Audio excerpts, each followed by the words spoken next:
நல்லொழுக்கம் என்ற தலைப்பில் ஒரு சில கருத்துக்களை கூற உங்கள் முன் வந்துள்ளேன். நன்றிக்க வித்தாகும் நல்லொழுக்கம் தீயொழுக்கம் என்றும் விடுவை தரும் என்று திருவள்ளுவரால் இயற்றப்பட்ட இக்குறள் அரசுப்பாலின் ஒழுக்கமுடைமை என்னும் அதிகாரத்தில் இடம்பெற்றுள்ளது.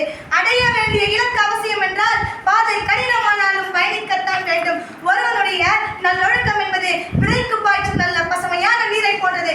நீரின் தன்மை வேரில் ஊடுருவி நல்ல மரமாக வளரும். அதுபோல நல்ல பழக்கங்கள், நல்ல குணங்கள், நல்ல நடத்தைகள் ஒரு மனிதனுள் உயர்ந்து நல்ல மனிதனாக உயர்த்தும். அறம் தன்னை நிலைநாட்ட உதவும். துன்பமான நேரங்களிலும் தவறான பாதையில் செல்லும் போது தவறு என்று உணர்த்தி நல் வாழ்விற்கு கொண்டு செல்லும் நல்லொழுக்கம் இறுதியில் பல தடைகளே வந்தாலும் இன்பமே பயக்கும். ஆனால் தீய பழக்கங்கள், தீய குணங்கள், தீய நடனத்திகள், தீய நட்புகள் ஆகியவை ஒருபோதும் நமக்கு நல்லதை செய்யாது.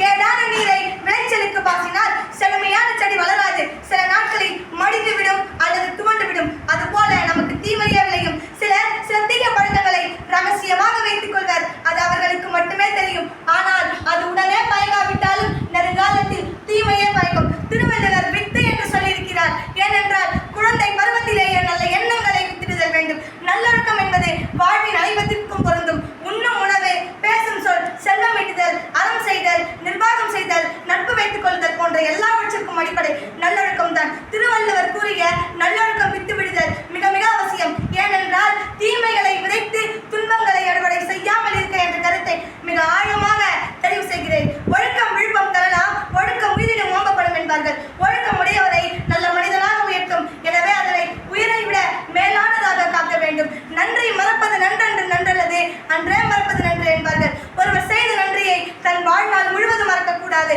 ஆனால் தீமையை அன்றே மறந்துவிட வேண்டும். ஒருவர் நமக்கு நன்மையை செய்தால் நாம் நன்மையை செய்ய வேண்டும். தீமையை செய்தாலும் நாம் நன்மையை செய்ய வேண்டும். 2 மடங்கு தீமை செய்தால் நாம் அவர்களுக்கு பல மடங்கு நன்மையை செய்ய வேண்டும். இதுவே தான் நல்லொழுக்கத்தின் இயல்பாகும்.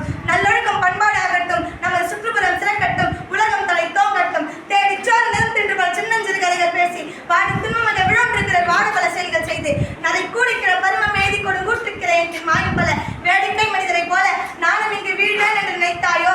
திருவள்ளுவர் வழிவந்து திருக்குறளின் இயல்பை போற்றி 3 எழுத்தில் நன்றி கூறி 5 எழுத்தில் வணக்கம் சொல்லி 7 எழுத்தில் விடைபெறுகிறேன். நன்றி, வணக்கம்.